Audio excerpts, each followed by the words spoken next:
উদ্যান 2025 এখানে বলতেছে লাভিব এবং আপনাদের ভাই এখানে দেখো দুই ভাই এখানে ড্যামের এটা বলো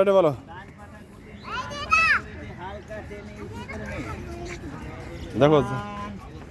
দেখো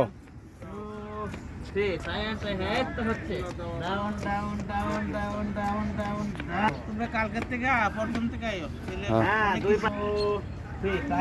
দুই হাতের মাঝখানে নাক লাগানো এই তো লেগে গেছে চন্দ্রিমা উদ্যান জিয়া উদ্যানের পাশে আমরা উৎপন্ন হয় যাদের ডায়াবেটিস যেটা পারো যাদের নাই তাদের হবে না ইনশাআল্লাহ সোজা করে কবুতরে পাখার মতো নাড়তে হবে হ্যাঁ জোরে তো বাবা